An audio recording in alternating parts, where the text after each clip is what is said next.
This is a presentation of MANBREED.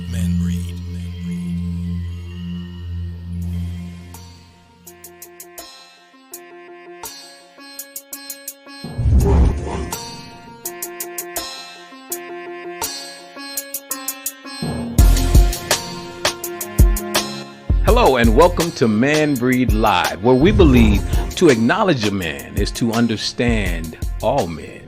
Well, I am here with none other than the one and only, one of my mentors who I give a lot of props to because he's a game changer, Mr. Orlando Boyd. How you doing, Orlando? Brother Mike, thank you, sir. I am doing well. Thank you, and welcome again to another edition of MANBREED Live. And I want to thank all those who have supported the show and all the positive feedback that we received for the show so far. Thank you. But like I said, we wouldn't be able to do this show in its totality without the man himself, the one and only, the Dr.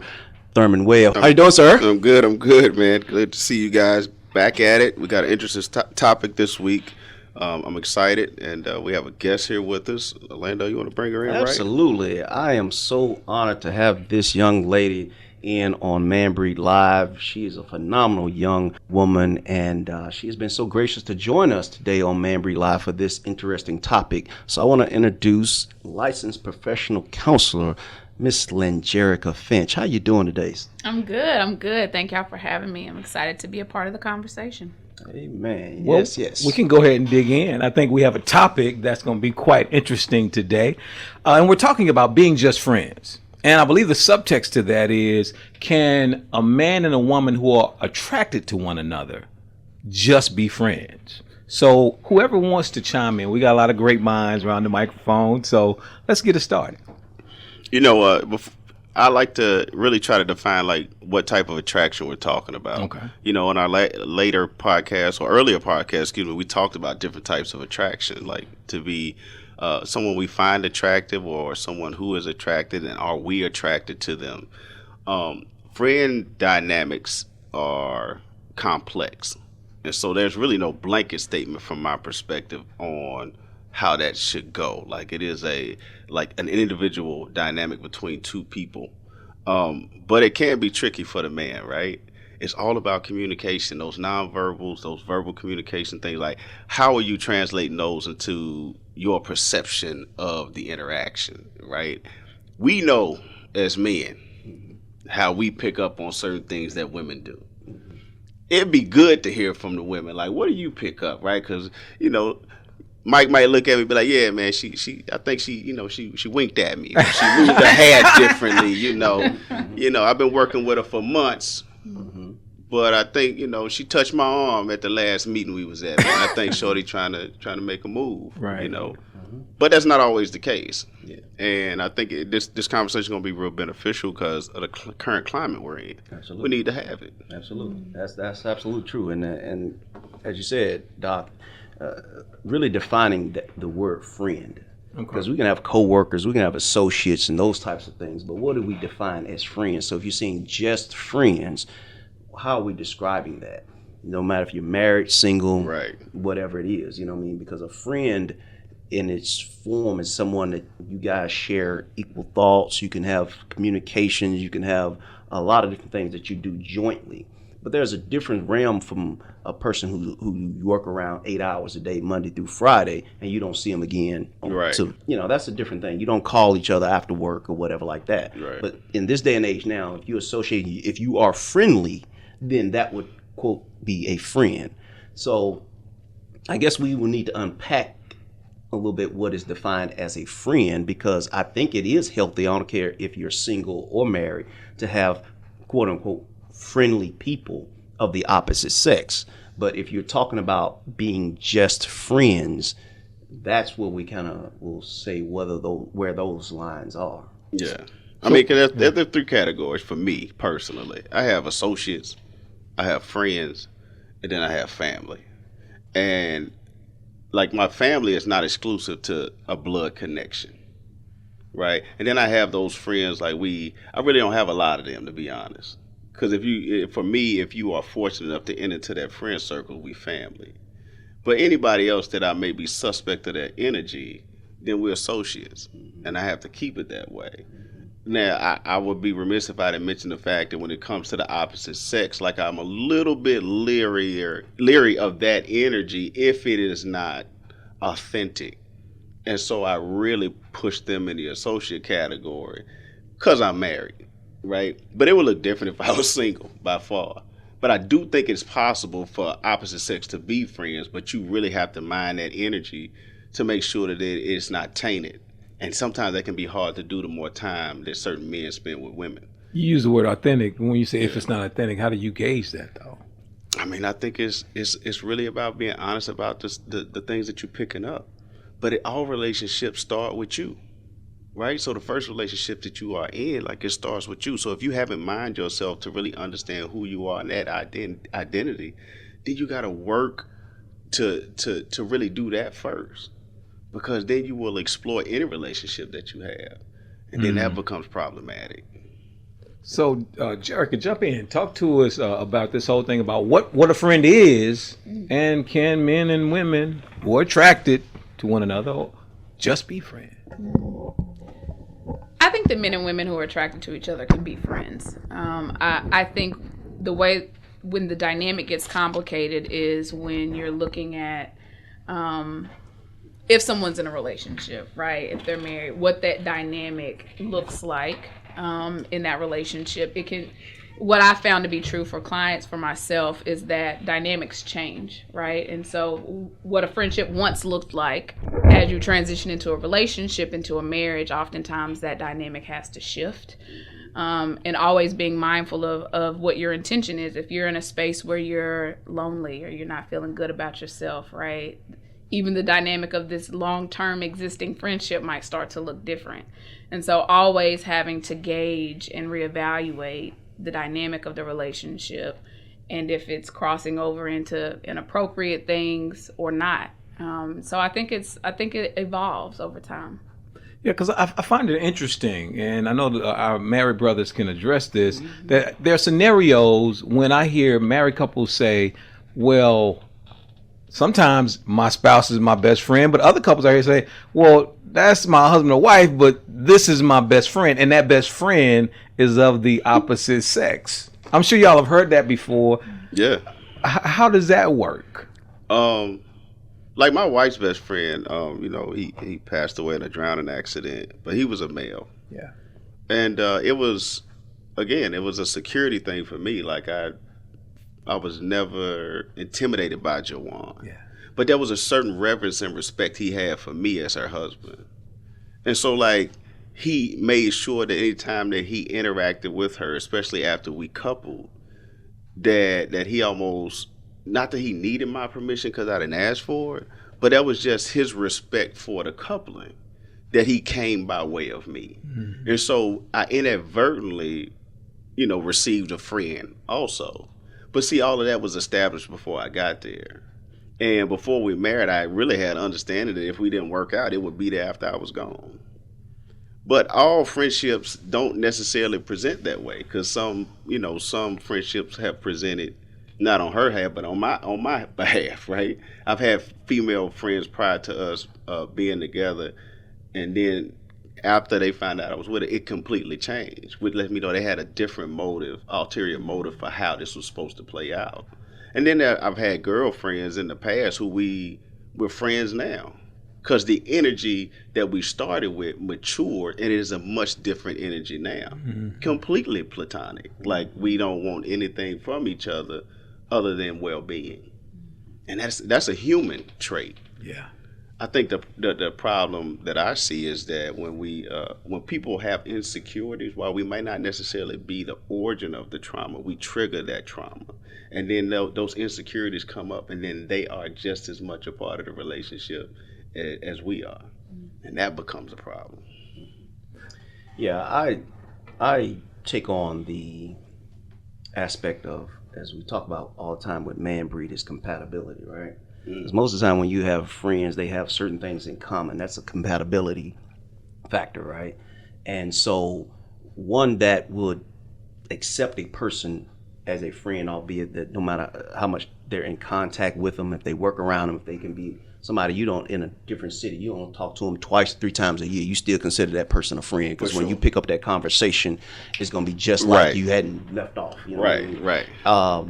But that's a certain relative relationship that goes from whatever it is, whatever the life experiences, wherever you guys find your commonalities, right? So when we talk about this particular subject about men and women friendship, it still comes down to what are those common things that you have. Where the dynamic starts to change is, as we talked about before, is if there is an attractive level in that. Me and Doc talk about it all the time. Usually the spouse may know what's your quote unquote type. Right. You know what I mean? So if all your female friends look like your type, that might be real talk. You know what I mean? Like, how you choosing these friends gonna come up? You know what I mean? Yeah. So there's like a safe zone where is that if you like a certain, and you know, nothing against that, they might be polar opposite, and you say, oh yeah, this is my friend, so the spouse might feel a little bit more secure, like, oh yeah, ain't nothing gonna happen between them. Right. You know what I mean? So it still comes down to whatever it is that is common, what's the compatibility, and how you would even classify that particular person as a quote unquote friend. Right? Because the friend gets a lot more access to you than an associate, right? Yes. Some friends get more access than family members. For sure. Right? Yeah. You know what I mean? So when you define being just friends, as I said, unpacking that would be the dynamic as far as what levels are we going to be going to. And therefore, then it can see if any lines are being crossed or whatever. And I'm curious, right? Because me and Orlando, we've been out the game, right? And y'all the two singles. They're coming for you, Jericha. Y'all the two singles, right? They're coming for you. Because you don't necessarily have the same parameters or boundaries about friendship that married people do, right? So, like, you can start off as friends, but there's really nothing there to keep you from escalating to something else or evolving into something else. And can you evolve back has always been the question. Can we go that far and then go back to just playing PlayStation? Right. What does it look like for y'all? Is it possible? Is a true friendship possible? Especially when you know if he like you. If you know this guy like you you cute, you vibing, yeah, we just gonna hang out. Can y'all just be friends? I think it's worth a shot. No. So what I find to be true is that I think it's possible. I think you have to be very intentional about what your boundaries are, though. So if we're looking at the difference between an associate and a friend, you know, if you calling me at, 11 o'clock at night or, so there are certain things that I feel like if there's someone that I recognize likes me, or, there's that dynamic there, then I have to be very intentional about what my boundaries look like so that I feel like I'm not sending the wrong message, which I think can be challenging, right? And so either that person then kind of gets on board with that and recognizes, okay, this is somebody whose energy I really enjoy and I want to keep that person in my life still, or they tend to back off because it's not really what they want. I don't think that the situation gets any less complicated being a single person. What I'm finding to be true anyway. I'm curious about what your thoughts are about it. Hey, I think communication is key in it because a lot of times as a man, sometimes that initiating is already like, I know I'm interested or I know I'm not. Yeah. And so it's important, I think, for me to communicate, but also for the woman to be honest and communicate as well, because I know that there are, because of the number of single women, women like attention and will eat it up and will until the last minute if they're not. Yeah. Right. And at the same time, the same thing can be true for men. You know what I mean? It's like, having a woman that I'm not attracted to, but at the same time, she's fun to hang around. I don't have a woman that, is steady. I can see where sometimes, I have to make sure that I am clear because somebody can end up getting hurt, right? And that's the last thing as a responsible human being that I want. So I think it's communication a lot of times because it's easy to kind of try to float along forever and not get clarity and talk about it and either be in la la land hoping or be in la la land saying, you know, they don't really want something from me. They just want to be friends. So this Yeah. is cool with them. Well, I want to kind of jump on that as far as, well, when you talk about communication, simply because where I define a friend is that even if I don't want nothing, I can call you and have a conversation about something. Yeah. But if I have these already things in my mind, like I can't say certain things, I don't want to call out of the blue, and then I can't say that that's a friend. Yeah, that's an You know what I associate. mean? Yeah, that's an associate. You know what I mean? So I think that really starts to define where it is if I got to already put up guardrails Yeah. about the way we communicate. Yeah. I mean, because, you're right. Any of my friends could call me 1, 2, 3 in the morning, 4 in the morning. Absolutely. You name it. Right? Hey, man, I need some help. Yeah, exactly. Or you And for me, one of my closest female friends, she lives all the way in Dallas, Texas. You know, she's a clinical psychologist. We go way back. But that's one for sure that I know if she called my house, like, I'm good. Like, there are no parameters. But your true friend understands those parameters anyway. But I'll say this too, though, for single people, that I think is different than for married people, is that we're constantly in the process of meeting people. Like, you're talking about people that's your friend, maybe you've been known for a while, or you already have a certain comfortability in meeting folk because you are married and you're not looking for anything. True. But with single people, it's like, okay, you're establishing this friendship. What it could possibly be something. It could possibly be not. I don't know if I trust you yet. Yeah. So with the part of your narrative, and I'm accepting all of it. I'm not being dismissive, but you made the assumption that y'all are communicating, when the vast majority of people, from my experience, don't know how to do that, and that becomes one of the stumbling blocks in single relationships. Because, like, I got to figure out what it is you're saying. Because communication's purpose, it only has a purpose to be understood and to understand. Yeah. And most people, when I'm in sessions, and you could testify to this, I want to hear your experience. Okay. Like, they're talking about how they're trying to influence the other person, which means communication never really is taking place. Kinda, yeah. So I don't know what that looks like out there anymore, but that like you said, communication would clear all of that up, right? But it would also allow that person to respect the boundaries that you set also. Like, I don't think it's that much different.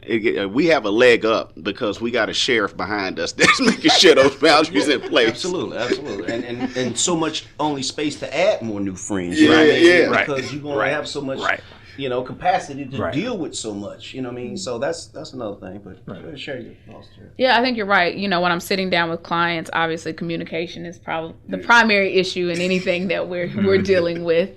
So I think you're right. If I'm coming from my perspective, I'd like to think that I'm a better communicator than the average person. And also, it can be challenging even for me, and so I think you're right. If people are not being open and clear, they don't want to hurt someone's feelings, or they're coming from an insecure place or whatever, it's, you're making a lot of assumptions. You're, reading into body language and the nature of the text message and the emoji that was attached and, and all of those things. And so it does make for murky waters, for lack of a better term. And so I think it's challenging. And now if you incorporate text messaging and the way that people communicate now, I think it makes it even less clear. Right. So. Are people mistaking chemistry for love? Because, chemistry is that's a human thing. Yeah. We have chemistry in here. We get to talking on certain subjects and then we start synergizing, right? But, I mean, when I talk to younger folks, because I do it quite often, that's the one thing I pick up on. Like, they mistaken chemistry for this love attraction. Yeah, and when you have that along with curiosity. Man, what you just said. You just said something right there. He always do this. I'm ready. I've been waiting. Talk about that. That curiosity chemistry is what and curiosity. Starts to use the fuel, because that's where the probing is going to go into to see what level that we're going to go to. You know what I mean? Right. In that friendship, in that relationship. You know what I mean? So because like I said, it comes down to compatibility, and that when you find those things, those commonalities. But the general, when you say like human nature is to find out more and more about the person. Right. You know what I mean? Because if you like something, you're going to want something else. It becomes insatiable in that relationship. You're going to continue to build and build and build and want to know. And at that point, then certain things come into like where it comes down to being a friend is when that emotional level started, and that friend can make you mad, and then you can forgive them, and you can come back like it ain't even nothing. You know what I mean? So I don't want to go too heavy, brother. You there? But that's good. You hit something. That right there changed from married to single. That curiosity piece. And it started going in that part. That's when it's like, oh, okay, yeah. You start discovering new stuff. And that's that other level to keep happening at, you know. So, but again, if you in some way, if you're in a space that is not satisfying or fulfilling, and that curiosity got you looking at other places, then it will have you necessarily try to influence a friendship to be something other than. That can be very, very problematic. Whether you're single or married. I mean, I know whether you're single or married. Yeah. Okay. Wow. We want to take a quick break because we keep going forever, but you're listening to MANBREED Live.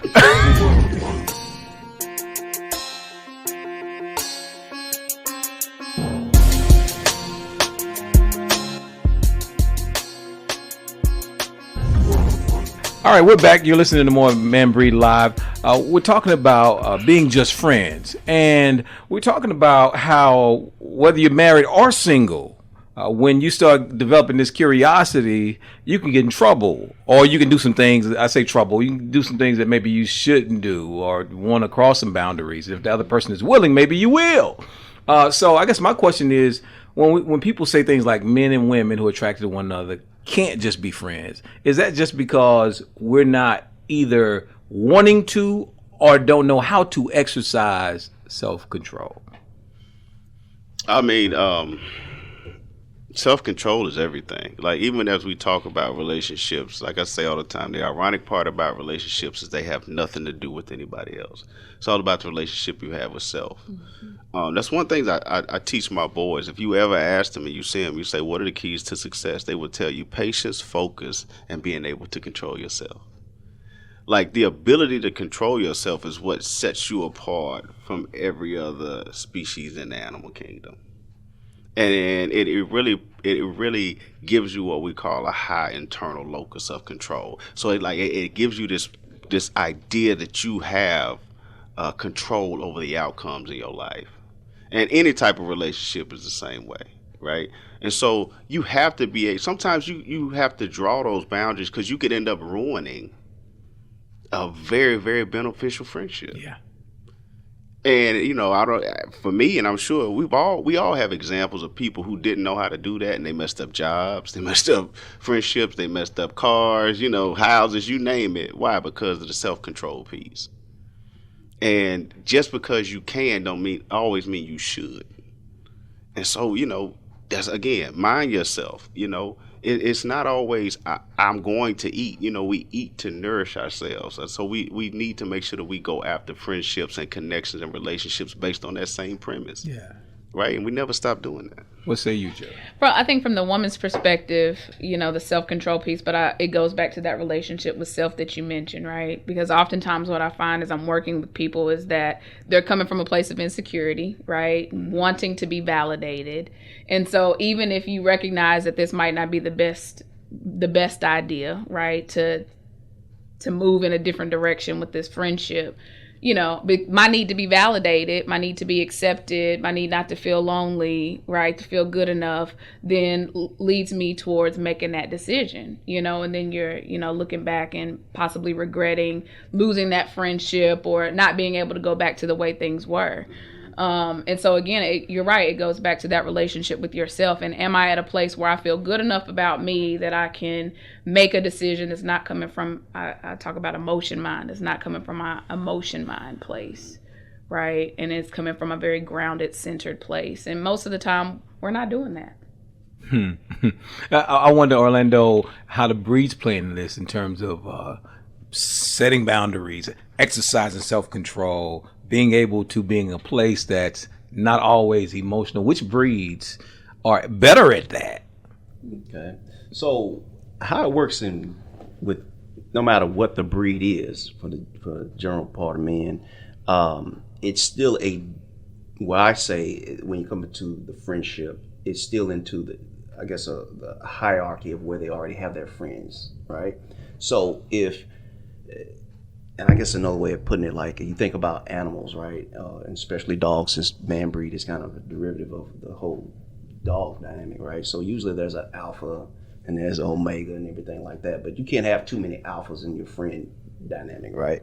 You know what I mean? So, but if there are certain voids in what you feel like your friendship pyramid, that self-control could be like, I'm looking for this type of friend, and if you find or identify some people that fit that, or you're trying to fill those voids, that can be one of those things that can have people out of whack trying to make themselves be something that they're not to fit in for other friends. You know what I mean? Because alpha will be securing himself as being that type of friend. You know what I mean? People look to, and it's just those other people who are trying to carry up or trying to fit into whatever, group, clique, whatever it is. So it's not necessarily like where some breeds could be more compatible with others, just like how people when they choosing friends and they find out what sign they are, like, oh, that makes sense, you're a Cancer, you know what I'm saying, or you whatever, you know what I'm saying. And I knew I wasn't no friend of you because you a Pisces.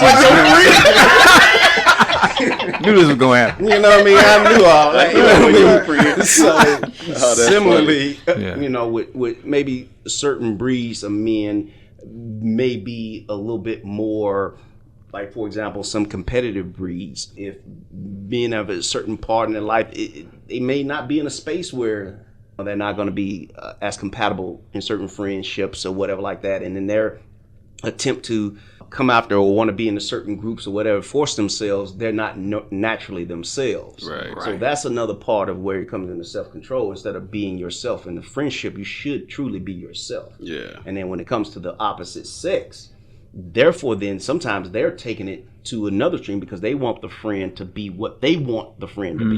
You know what I mean? Like they're giving them directives like, this is the only way you're going to be my friend. And that's another thing in and of itself. Yeah, I mean, like any relationship that is built on exploitation and manipulation is not a friendship at all, right? It's more of a negotiation or contractual interaction.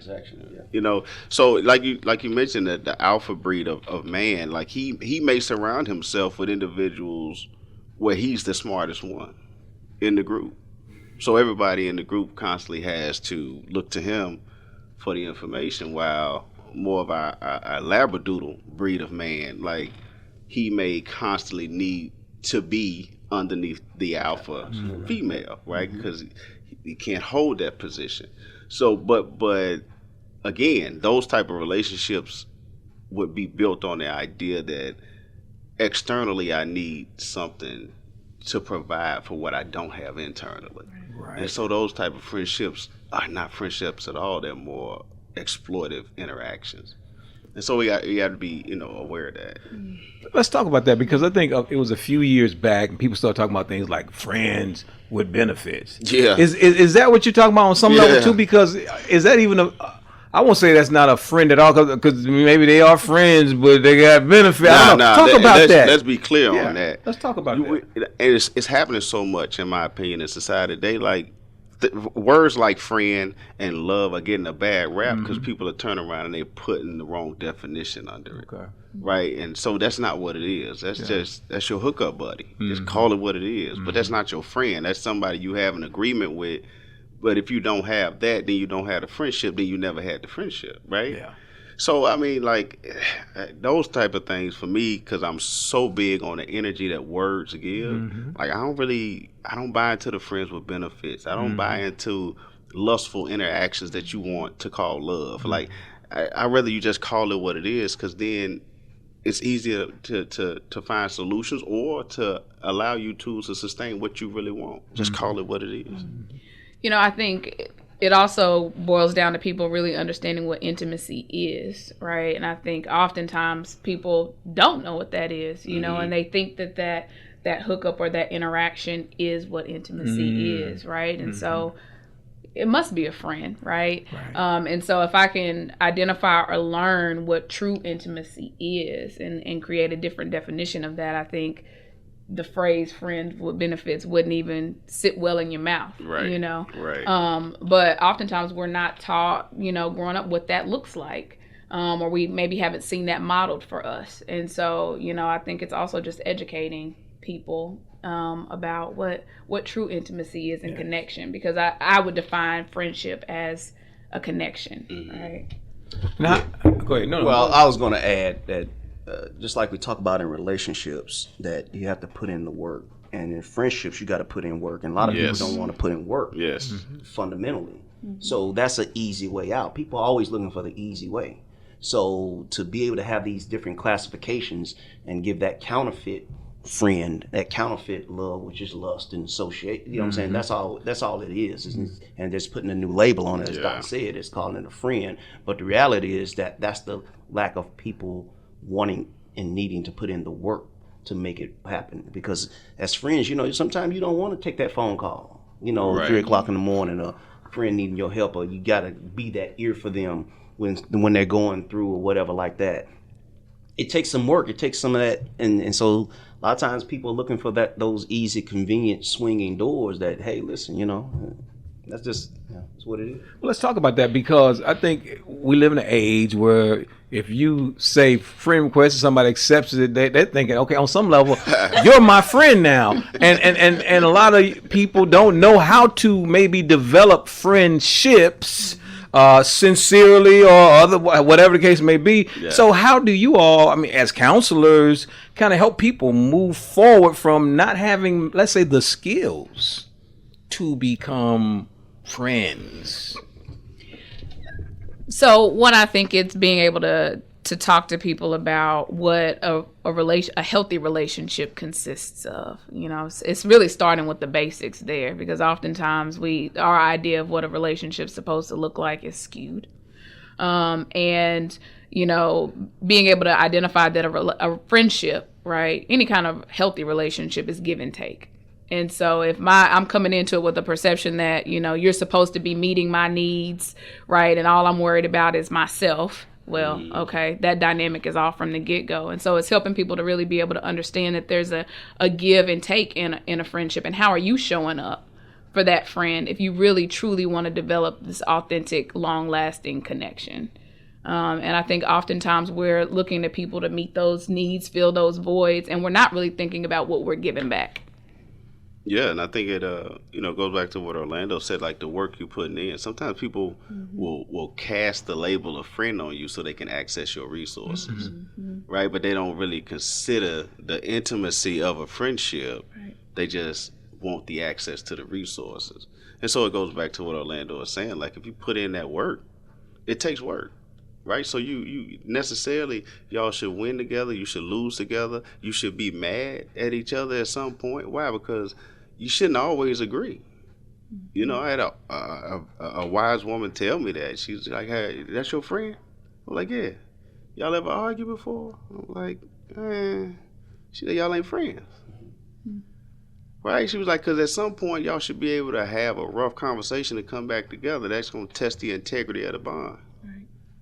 And I was like, okay, that's dope. At a young age, so I understood that going in. I don't mean we got to come to blows, but we don't always have to agree. That's the work that Orlando's talking about. Friendships are built on the experiences that we have together and the meaning that we derive from the experience. That's it. So does that look like people giving up too soon? In terms of single people these days, in terms of on trying to build something, or just trying to have it their way? I guess when you say having their way, because fundamentally when you talk about singles, particularly, and you guys can speak on this a little bit more though, but a lot of people come under the impression that for a successful relationship you got to be friends first, right? And so if you start to build that, a lot of times you have to understand, okay, what makes a good friend, or what, and sometimes people are not taking their self-inventory of what are my issues and flaws that I can become a better friend, right? And so if you can't understand that, how can you work into a relationship? Because as Doc was saying about, the spouse, if you're not regarded as your spouse's best friend, it's not necessarily a deal breaker, but you guys do need to be friends. Right. Right. That helps. The best one, but be friends. Absolutely. You know what I mean? You don't consider your spouse in the friend category. It's a problem already off the top. You know what I mean? And going before in the whole courting situation, you know what I mean? It got to be something in there when you realize, yeah, you know, you're the right person for me. It's still the same dynamics that would still build a friendship. Mm-hmm. You know, it's just that certain other emotions and attractions are coming in play. So as we talk about with this subject here, can you be just friends between the opposite sex? Yeah, because that's the same thing that usually built for that, what you're looking for in the ideal relationship as well. Right. Unless attraction enters into it, but there's nothing wrong to find a friend attractive.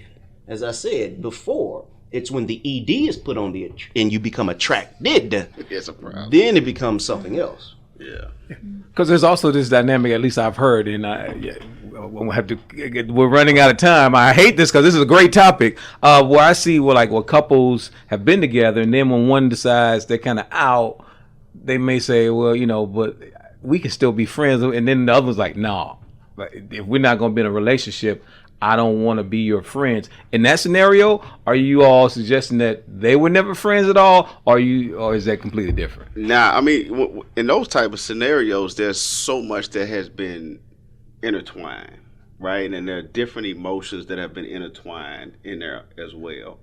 And they run deeper in some regards, but not necessarily that friendships don't run deep, but they run deeper in a different way. And you find, especially in romantic situations, that love kind of confuses the emotional intelligence. Mm-hmm. And it is very attached to people's heart.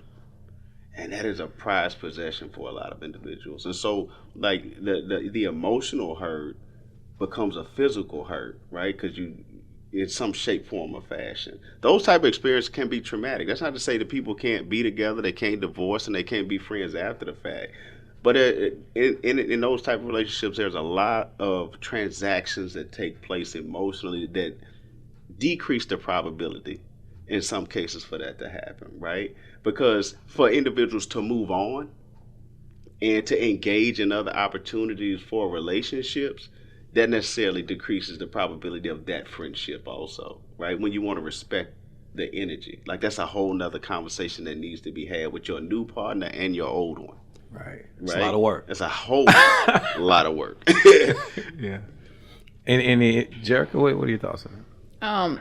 So the word, and you just mentioned it, but respect, I don't know why it just keeps coming to mind, but I think that that is the key, right? And so whether it's a relationship that has dissolved and we're trying to establish a friendship, or it's, you know, you're entering into a new relationship and we have an existing friendship, right? And we're trying to make it work, or, you know, we have decided that we're better friends, but maybe somebody feels a certain type of way. But if there's respect for the other person in that, you know, I think that at some point you may be able to come back around to that friendship. And I've experienced that, being able to find that I have enough respect for you that we can come back and put some things aside and somehow have a different type of relationship, right? You know, another thing that I think about is when I've had friends that have entered into relationships and then the friendship dynamic shifts and changes, right? Out of respect for that partner, right? And I would say while the friendship looks different, right, it's still a friendship because there's enough respect for you as a friend to want you to be successful in your relationship. So we may not, you know, communicate as much. And so I think if there's respect there, I think it's possible, no matter the dynamic, for men and women to be able to be friends. That's good. That's good. Any thoughts on? Well, yeah, I think that it comes to a point of what was the traumatic event that happened that shook up the friendship, right? Yeah. Mm-hmm. You know, especially in a relationship, you know, you sleep with my best friend. We're not friends. Here you go. No, coming back from me. It's a wrap. It's a wrap. You know what I mean? You know, and it can be varied degrees for different people. You know what I mean? Some Right. people Some can gamble through some money. You know, a lot of different things in that. Right. You know what I mean? Right. So to say that we can be friends post. And it's just like with any friendship, you know what I mean? Betrayal, disappointment, depending on how deep that cut that went, you know, it'd be like, I don't know if you would say you're going back to be friends. No, you can probably you're maxing out at associate, depending on how bad it went. You know what I mean? We can never be friends like it was. It's just too deep. But I can be cordial with you. Yeah. So if I'm saying I'm friendly, doesn't mean we friends. You know, and the same thing, like I said, in any opposite sex friendship or association, it's that same thing. You know what I mean? Like I said, a lot of friends and family, for that matter, have lost relationships because of whatever that event that broke it, and miscommunication, misunderstanding. All those are surface things, but depending on what actually happened, right, that would dictate on if we're going to be able to achieve that level that we were into, because that's the whole thing. Remember, it starts from one level and then you're building up to these levels that when you say that we on a friend level, like we were two peas in a pod and all that stuff like that, you know what I mean? Like, you had to get there. It don't happen overnight, you know what I mean? But if something came in and disrupted that deep enough, then it depends on the level for how people are, if it's going to be able to be repaired and to come back even stronger, you know what I mean? And for when it comes to men, there's certain levels that we're good about, you know what I mean? We don't carry certain things to the vest, but for some men, certain things could be, you know what I mean? Like, I saw some friends break up because they teams were playing and dude talking smack so much that it got like over sports teams, you know what I mean? They ain't friends no more. Look, you know, just. I mean, I will definitely, sign on to that, right? It's about how the decoupling happens, right? And it goes back to what Jericha said also with regards to respect. You know, there have been some past relationships where you may have decoupled from that person in a respectful manner, where you own your stuff, they own their stuff. Y'all both may understood where y'all were at that time and place, and you both have this commitment to grow past that, but you appreciate the experience, knowing that, we was cool, we was dysfunctional, but this is why, and because of that, I'm better now, and I'm on the search for this, right? And so you can look at your friend and be like, no, you need someone like this, or I need somebody like this, so that decoupling, the way it happened with the respect manner, then it allows us an opportunity to just exist as friends with the well-being piece. But he's right. In other situations where that respect ain't there, like some cases, I don't want to see you eat. In other cases, I want to see you eat, just not with me. Like it depends. There's levels to it. And also, don't underestimate the maturity as well. Sometimes you just outgrow friends. Literally. You know what I mean? I'm not on that level no more, you know what I mean? And sometimes you go back and when somebody say, oh man, you the same way you used to be, that's a problem. Big shouldn't problem. Shouldn't the same 15, 20 years ago. I mean, they look the same, but look, you should have some... We shouldn't still be talking about prom. Exactly, and some other childish stuff and different things like that, man. It should be a certain level into that, and it goes both ways, you know what I mean? So we talked a lot about what dysfunctional relationships look like.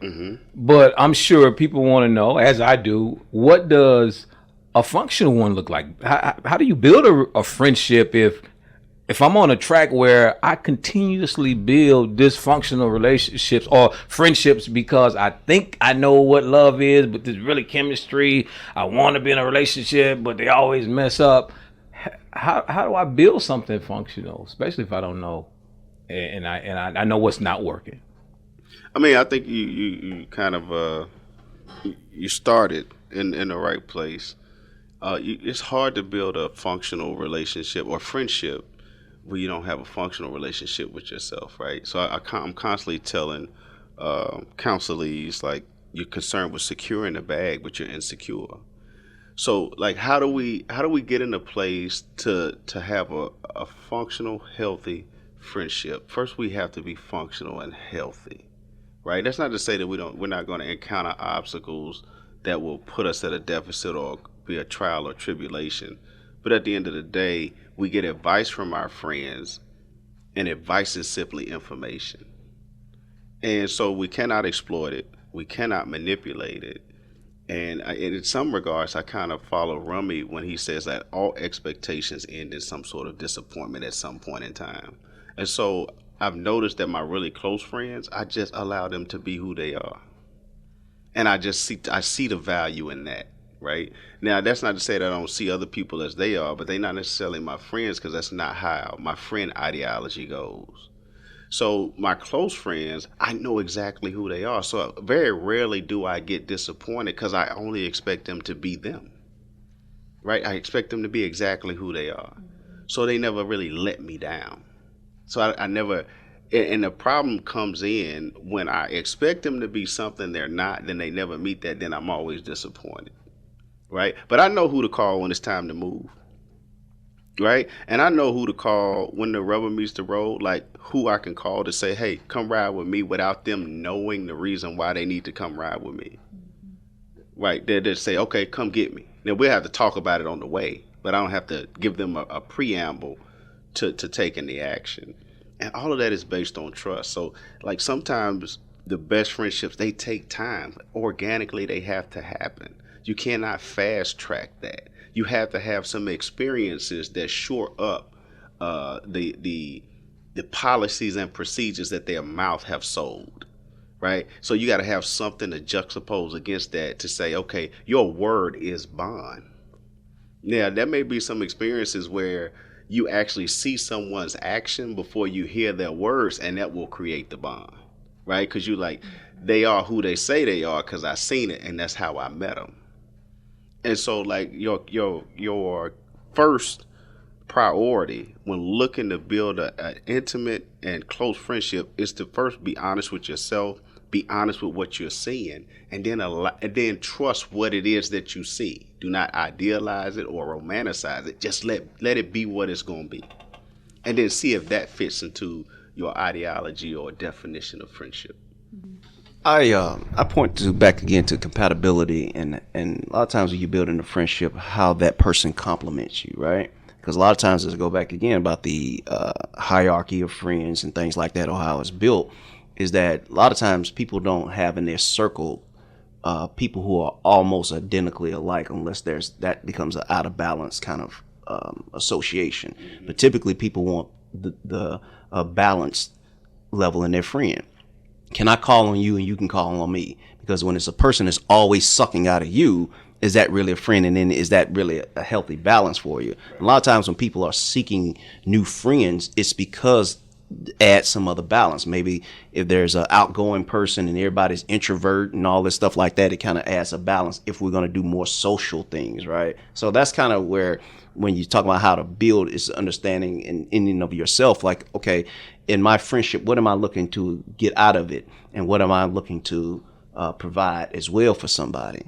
And as you said, it still comes down to a social exercise, but in itself, as everyone been alluded to throughout the show, it still comes into what in and of themselves, because fundamentally you still have to make sure that you're built right before you can start to build on the friendship, and making sure that it still is a balance there, that it's not out of balance, even though there can be periods of time where a friend can be going through and you have to be there and you may not have time enough to get what you need in return. But that's where you get the other friends at, hey, we need to all come together and help Sue over here, or we need to help brother John over here, he's going through, and those types of things like that. But as you start to look into building new friendships, especially with the opposite sex, and if you're looking at it, that if there is an attraction factor in there or not, what am I getting in, what are we putting into it mutually? And that is where the balance comes in at. And hopefully it can be something where you can be able to learn. Maybe she can be a friend that can help you learn what you need to, as a male.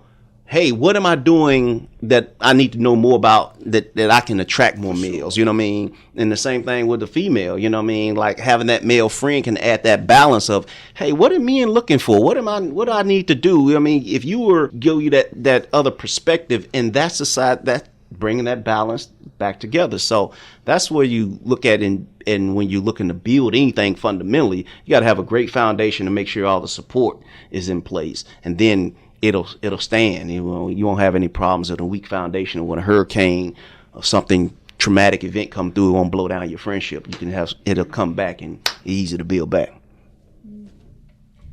Jerk. I feel like they hit on all the points. I think the only other thing that comes to mind for me is communication. That and curiosity. Curiosity.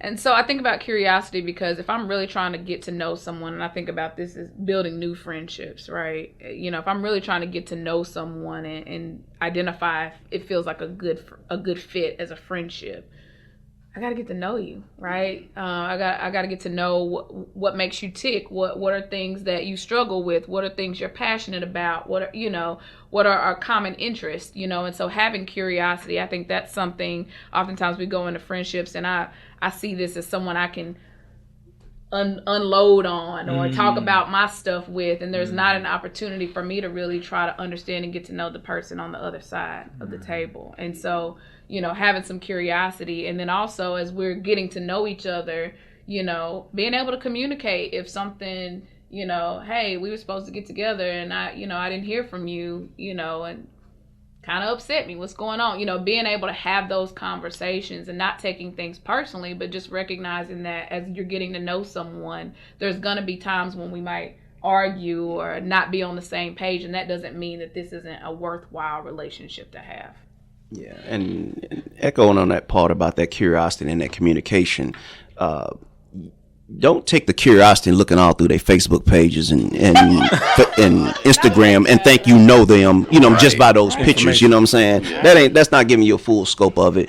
And as you're saying, it's important, which a lot of people have gotten out of, just sitting down and talking to somebody, looking at them in their eyes and not text messaging. You know what I mean? Sometimes people can, when you read a text message, you can just hear their voice in their head while you're reading it. You know what I mean? But it doesn't give that true authentic. If you having a conversation, you laughing, you feeling that same energy, and that's how you build up into keeping and holding and maintaining a relationship that can last. You know, statistics say if you have a friend for over 7 years, it's gonna be a friend for life, right? Some people ain't making it that. You can be associates for 7 years or longer, and that's as far as you're gonna be. But you know, being that true friend where you can, like I said, call them anytime. That's just a fundamental thing. We gotten out of that as we gotten older and gotten more, you know, aware. You know. Yeah, you never dismiss the power of trusting somebody's narrative, but it all starts with hearing their narrative first, right? And in today's social media, like Orlando and Jericho were alluding to, like so many people get caught up in thinking that the presentation is the person, right? And there's so much so, you know, you got women catfishing you in person, you know, like that ain't you, you know, so you got to be mindful of that, and you got to listen to the narrative. But when I say listen to the narrative, I'm not just solely talking about what's coming out of their mouths. Right. I'm talking about listening to what your eyes see, right? Because that is the narrative also. Their actions should tell you what they believe in before their mouth does. But it takes time. And people very rarely do they want to take that type of time to get that type of information. Put in that work. Yeah. This has been an exceptional conversation. And I have more questions, but we don't have more time. Let's keep going. We're going to throw some more out.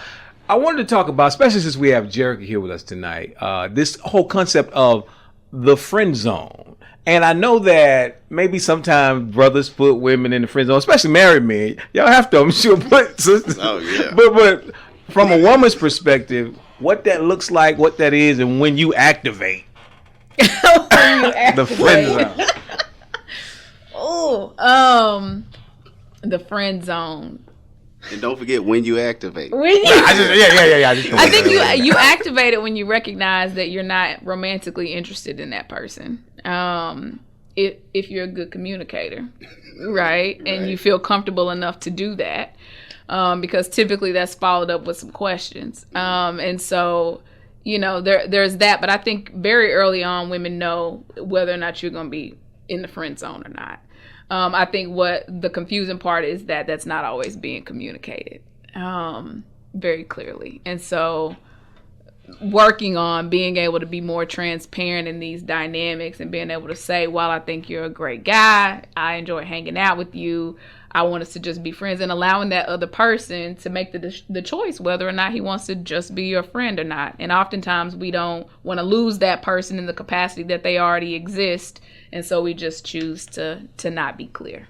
Well, let me ask this part, because some men, it goes across breeds, and especially for some competitive breeds, that those messages can be so mixed, and that it's not necessarily like that's a plain way of communicating it. But we do know there's cases where women that will continue to teeter on both sides of the fence. Well, maybe, but maybe not. I want to keep him here, but maybe I want to keep him close enough where, I can turn on and off. And that becomes problematic for the guy because he can be programmable, and it only takes a little bit for him to stay on. And that's when it starts to cross certain lines, because they felt like, if you were trying to be friends, you wouldn't do blank, blank, and blank. Yeah. He and still got a chance. Absolutely. The door's still open. If you are replying to that text message, you're inviting them over for a movie. Absolutely. I'm just saying. You're absolutely From right. both sides. Like the quarterback sack going on. So I'm not saying it's not selfish. Okay, there it is. I'm not saying that it's not selfish. I think when you're in a space where you're looking for something, a romantic relationship, and that's not worked out, or that's not happened, and you have this person whose company that you enjoy, who's providing you with some level of validation because he is texting you or he doesn't want to hang out with you, I think, selfishly, until you feel like that more compatible person comes along, you tend to keep that guy around, and keeping him confused keeps him on the hook. Wow, that was pretty clear. And that's exactly where when talk about this so-called friend zone, Right? It starts to become that problem, and then things become cynical toward each other. You know what I mean? Because it's just vice versa. Mike, as a single man, it could be a young lady that's really trying to enter into that zone with you, and you're like, you're not quite my type, but you still keep on with the conversation. Every night when you might be a little bored, hey, you want to, and all those mixed signals keep going in, and it just leads to eventually some bubble being burst at some point. Now, a lot of times people take it into the definition of settling, right? When they feel, as Jericha said, that other person never eventually come around, but the guy who's been hanging around, I'm gonna go ahead and settle for that. And that's still setting up the possibility of failure if the compatibility issues aren't always there, or that opens up the door for when you are together, and then whatever you've been missing comes and shows its head 3 days after you get married, then you got a problem. You know what I mean? Yeah. I mean, anytime I hear somebody say settling, what I hear is a cost-benefit analysis, right? So, like, there's again, exploitation and manipulation is in the room. Like what Jericha just mentioned, that's exploitation, and manipulation is in the room. So that doesn't allow for a friendship to even truly exist. You just been slapping a label on it that it's not. And that becomes problematic, because then you start to define other relationships by your flawed definition of friendship, and then friendship fails you. And then love fails you, right? But you never sit down and tell yourself, like, the things that failed you were not the things you were calling it, right? Manipulation failed you. Exploitation failed you. Lust failed you. But love and friendship ain't done nothing to you. You just never found it.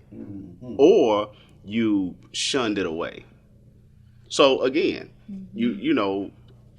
I think when you enter into those healthy friendships with a healthy love that doesn't necessarily have to be romanticized, right?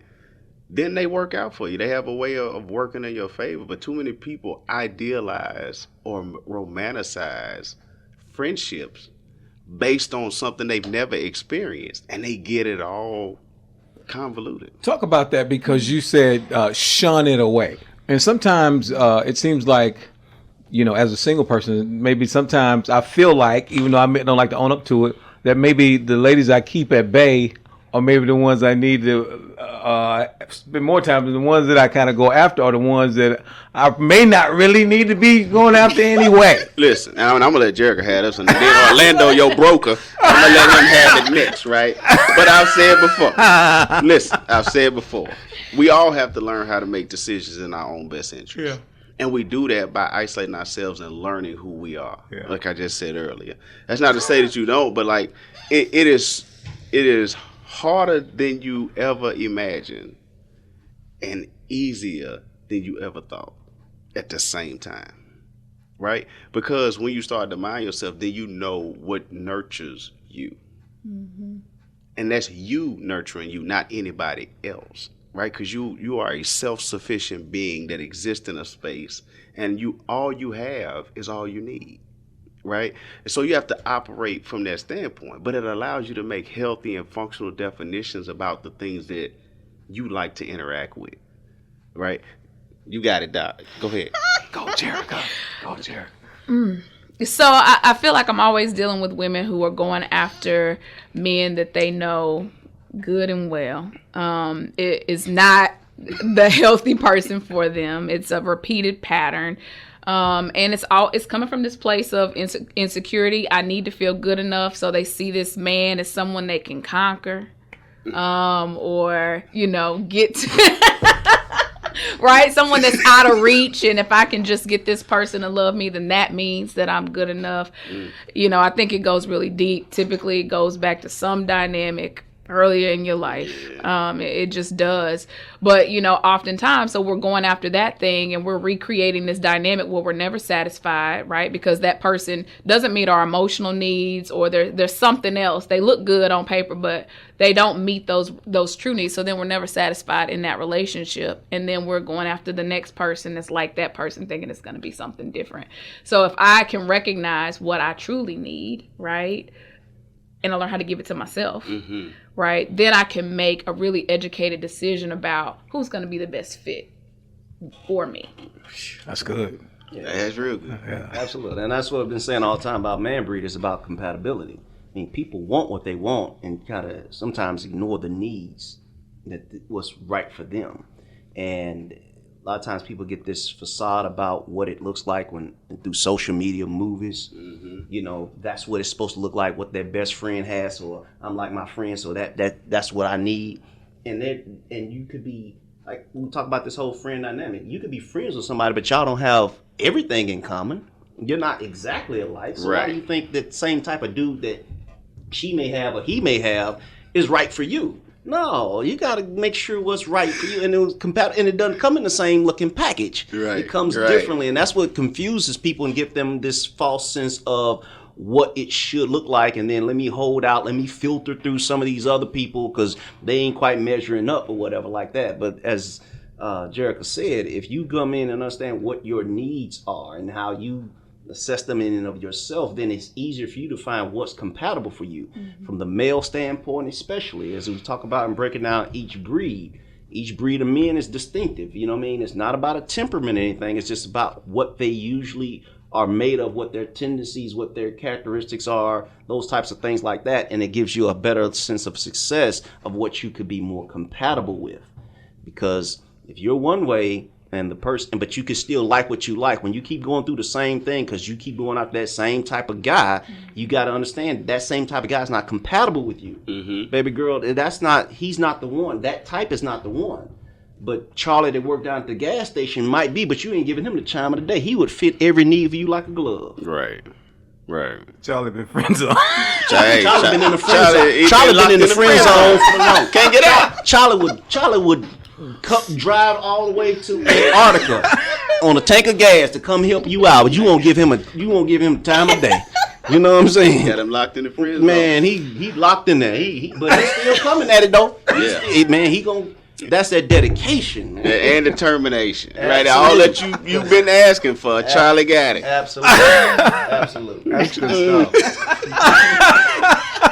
I'm not gonna Charlie. So Orlando, with all this knowledge about the breeds, I guess I'm sure that there are people out there who are interested in the book. Yeah, I'm interested in it about MANBREED. Yeah, listen, definitely check out our YouTube pages. We are breaking down the whole premise behind MANBREED. Definitely check out some extra content about MANBREED Live and everything MANBREED to have a better understanding into it. So it's just some more unpacking. We can't put it all in this podcast, but there's some other content that will help to have a better understanding of men in and of themselves, and the breakdown of the philosophy of MANBREED, and help hopefully make a better understanding of what is and what's not. So Jericha, if people want to hear more from you or come talk to you or whatever the case may be, how can they reach out? You can go to my website. It's got my Instagram and Facebook and number and address on there. So it's journeywithjericha.com. Wow, that sounds like another book too up in there. You got some authors there. What about you, Doc? You want to share anything as we wrap up? No. Like I've shared too much already. Right. No, great conversation. We are here to, at best, help you formulate a better question. We're not here to leave you with finite answers, right? Our job is to make sure that you take the information that we throw back and forth between us and use that as a means to form a better question that you can insert into your circles to tailor make a solution for the things that you are dealing with.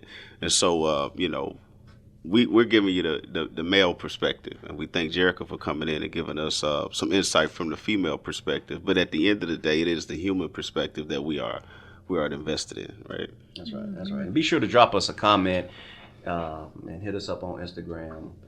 Let us know how we're doing and any feedback that you have for this show or any of our previous shows. Be sure to let us know.